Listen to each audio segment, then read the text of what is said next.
Good morning class. Welcome to the online classes for physics of class 12. Here we are going to see the new chapter, that is the dual nature of matter or radiation. So radiation we have seen in the chapter, that is electromagnetic waves also. That is a kind of radiation. Radiation means a source which can radiate a different types of waves. It can be radiate a heat like a black body used to do. It can radiate yours. Any kind of source will be radiating some kind of waves or heat or energy. So that is the kind of radiation. So radiate particle can be move or can have the motion in the form of a particle as well as the wave. But if we say about the wave, that means it will have some frequency, it will have some wavelength, amplitudes and all. If it is moving like an electron, then it has some charge, it has some mass. So by dividing these two types of the nature of the particular any of the kind of waves and all, so there we can see that this can have the two kinds of the nature, that is electron also have a wave as well as a particle nature. If we talk about light also, that also have a wave and a particle nature. So how it is being recognized? So as I didn't told you that optics chapter, but in that some of the practicals or you can say the experiments which have been done by some scientists, that have to be read first, because in that we can get through the wave nature of the light. But if we see about a particle nature, that we have already seen in different kinds of the practical, like in the semiconductor also you may have seen that the electrons move and how it can strike the hole also. So that is what the striking of particles, that means they will have the particle nature. But it has also been shown that electrons can also have a wave nature, means matter can also have a wave nature, because we know that matter is a kind of a particle. We almost used to talk about the atoms, molecules, interatomic forces and all. But if you talk about the particle, then it was proved that the matter also has some particle as well as the wave nature. And light, which we know that it has a wave nature, it has also been shown that it have the particle nature to be. So remember that in the optics chapter, whatever you will learn, it is on the basis of the wave nature of the light. Like Huygens principle, firstly Huygens has told what the wave nature of the light was: interference, diffraction, scattering. This all are the different kinds of the lights phenomena through which we can say that light have a wave nature. So let's see this, that Christian Huygens and the Isaac Newton, these both were written that theories which tells us the light nature of that light and the matter was given by firstly by Christian Huygens. Huygens, remember Huygens principle, which you will be seeing in the optics chapter, it is about the wave nature of the light. And after that, many of the scientists which you can see here, like Compton's effect also you will study.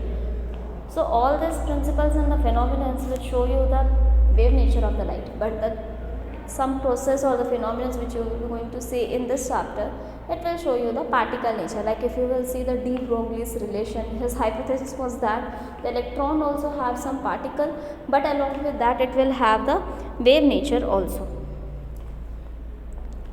These are the phenomena which tells us about the wave and the particle nature.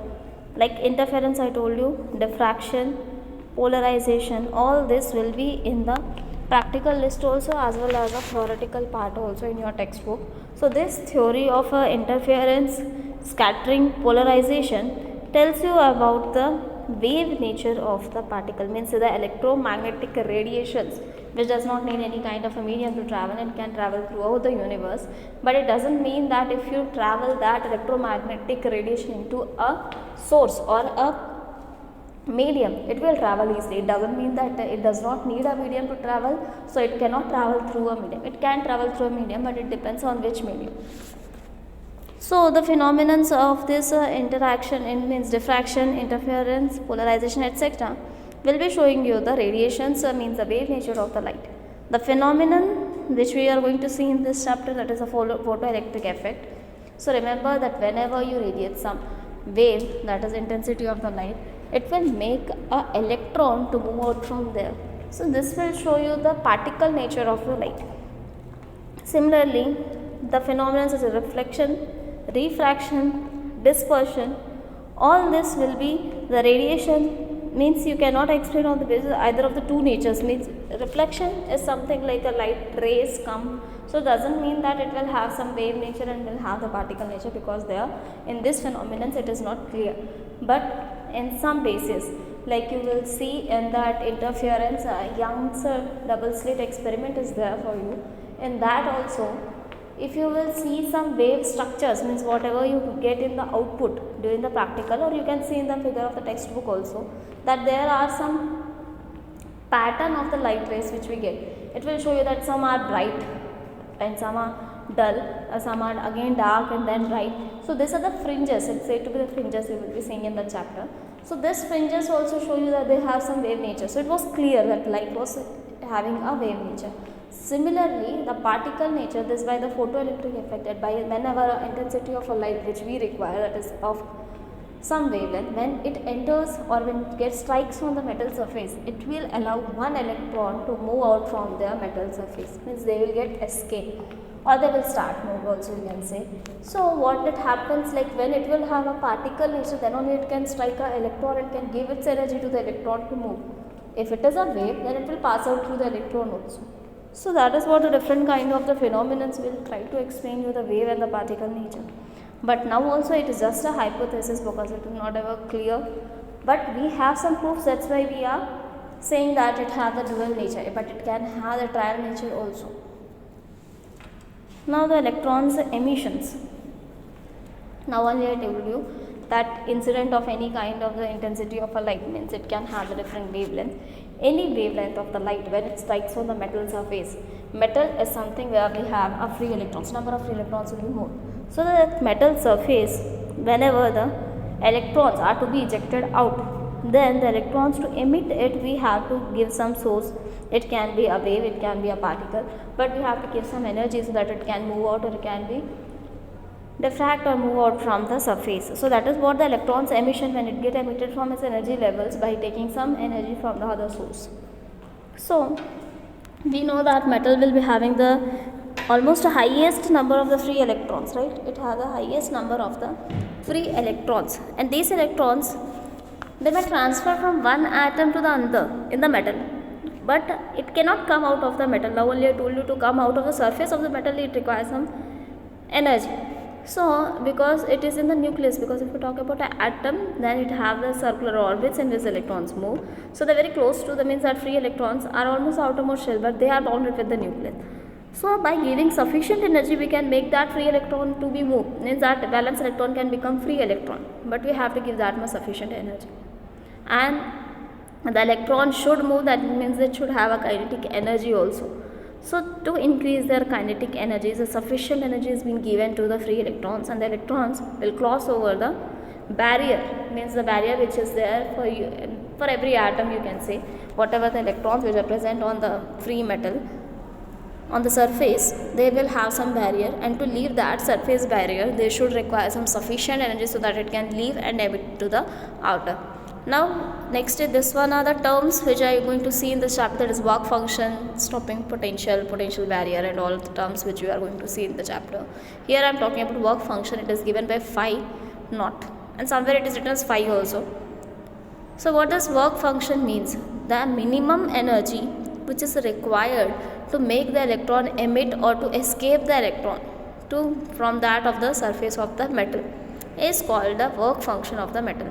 Means whatever energy you are giving to the metal surface so that the electron can just escape out, not according to the velocity, because if you give a high velocity it can try to move also, but that minimum energy which you are giving it so that it can escape. It doesn't mean that it will be in a motion, but it can escape from its metal surface. That is what the work function is. It is given as 1 electron volt, its unit is, but remember that 1 electron volt is equal to that of 1.6 into 10 to the power minus 19 joule. It will be used in your numericals, and you can remember that 1 electron will have the charge of 1.6 into 10 to the power minus 19 joule. These are the different methods of the electron emission, that how you can emit an electron. Firstly, it was thermionic emission. Remember, the word is only showing you that what this emission will be depending on, that is temperature, because it is given that thermionic emission. So now what we are doing, that we will give some sufficient temperature or heating it up, we can enable that the free electrons which are on that metal surface can leave their place. So the number of electrons that will be emitted out from the surface, it will depend on whatever the heat you are going to provide or what the temperature you are going to give the object. So whenever the metal get heat up, the electrons will eject out from their surface, and the higher the temperature will be, the number of the electrons will also be more, which are going to be ejected out from the surface. So there the electrons are being escaped out from their metal surface due to the temperature which you are going to give it. So that is what the thermionic emission means due to the temperature the ions, means that electrons are going to be emitted out. Next, the field emission. Field, it can be magnetic, it can be electric field also, but here we are going to say that to eject the electron we will be providing it a source, that is electric field itself. So by giving a high electronic voltage, that a potential, we will get a strong electric field which will be applied to the metal surface, due to which the free electron can come out of the metal surface. By why means, but due to, remember that we are giving a positive voltage, so the electron will get attracted to the positive field, due to which it will come out, because if we give a negative potential it will go more inside the metal. So to make it out from the metal surface, we have to give some positive electric field, due to which it can eject out from the electric field's pressure, it will get out of the metal surface, and this means the electric field should be more than that of the electron emissions, means whatever the energy it requires, it should be more than that, so that only it can come out of the surface. So this ejected electrons from the thermionic emissions are called thermal electrons. From the field emission, these are called the field electrons. Now the third one, that is the photoelectric emission. Photo, the word shows you about the light, that means the photons, bundle of energy, means whenever the light when comes into the bundle or the packets formations, the energy of light falling upon the metal surface, it will try to change this energy to the free electrons, and it will enable the electron present in the metal surface to leave that surface and can get ejected. So whatever the greater the intensity of the light beam will be, means whatever the wavelength and its intensity will be, that on the metal surface the number of the electrons ejected will be also the more. So due to that, photons, means if I will talk about a normal wave nature of the light, that means the wavelength of the light or the intensity of the light. But if we talk about the particle nature, that means the number of the photons which are coming out from the light ray when it get on the metal surface or incident on the metal surface, it will allow the electrons or the free electrons present in the metal surface to come out of the surface. So escape these electrons, photoelectric effect is being taken, that means the photons incident on the metal surface to make the free electrons to come out from the surface, that is considered as the photoelectric emission, and the ejected electrons are called photoelectrons. Now what is secondary emission? We know that the high velocity beam of a primary electron strike the metal surface, means normal electrons which we are going to give, that will be striking the surface, and the emitter material, whatever the material will be, and the electrons which are going to be bombarded on that surface of the metal, it will make the electrons to eject out from their surface, which is called a secondary electrons. So these are the four kinds of the electron emission process through which you can make the electrons to emit out. Now the first and the important thing which you have to see is the photoelectric effect. What is photoelectric effect? That is the emission of an electron from metal surface when a suitable frequency is incident on, the suitable wavelength or a frequency of a light incident on the metal surface, and can make the electrons to move out. And this emission of the electrons is due to the photons that are incident on the electrons, or the photons that can be bombarded on the surface of the metal, is called a photoelectric effect. Means the effect by which the photons can make the electrons to emit out from the metal surface is considered as a photoelectric effect. And the current that can be constituted by these electrons which are emitted out due to the photons is considered as a photoelectric current or a photocurrent also. So this photoelectric effect is the phenomenon of the emission of the electron from a metal surface due to the bombardment of the photons or due to the incident frequency or a wavelength of the intensity of a light ray. So this is what the photoelectric effect is, and the electrons which are getting emitted due to the incident light rays. Here you can say this incident light rays which are in the form of a waves itself, that means it will have some wavelength on the frequency when it strikes the metal surface, the number of the electrons which are present inside the metal surface, if they get a minimum energy, that means I told you that work function, that if it is equal to the work function, then it can make the electrons to escape out from the surface. Now this is the Henrich Hertz experiment. You can see in your textbooks also this electromagnetic waves experiment. He told that threshold frequency about and threshold wavelengths, work functions, all was told about this Henrich Hertz experiment itself, that the maximum frequency of the light which can make the electrons to eject out from the metal surface is called threshold frequency, the maximum frequency, and the minimum energy was work function. And if you have threshold wavelength, then the maximum wavelength, because frequency and wavelength are almost inversely proportional to each other. Now I told you that a minimum frequency means the less a frequency or the least frequency which can make the electrons to move out from the metal surface is the threshold frequency. Then threshold wavelength will be the maximum wavelength required to eject the photoelectron from the metal surface. So the relation between the work function, threshold frequency and threshold wavelength is given by phi is equals to hc upon lambda. If you talk about frequency, then C upon lambda is given by nu, so it can be written as h nu also. So this is what the intensity on the photocurrent, because as the number of the photons will be ejecting or the bombardment of the photons on the metal surface, it will make the electrons to move, and as the electrons eject out or can move, then it will constitute some current, and the current constituted by these photoelectrons is considered as a photocurrent, and it will depend on the intensity of the light that have been incident on the metal surface. So intensity of the light and the photoelectric effect are almost proportional to each other, because whatever the intensity of the light will be, that much photoelectrons will be emitted out, and the current constituted by that much photoelectrons will give you the photoelectric current. That means photoelectric current will be almost inversely proportional to that of the intensity of the light.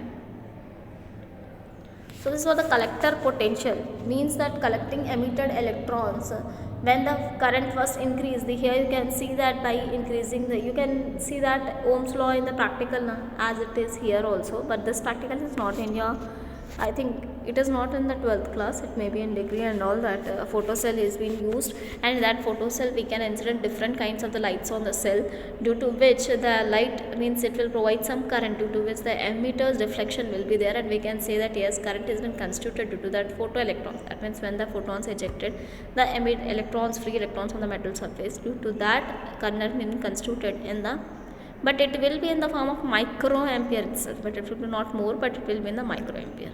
So whenever the current is being increased, at that time there will be increase in the potential also, but after that the potential will become constant, means after that the current will become the constant at the constant potential.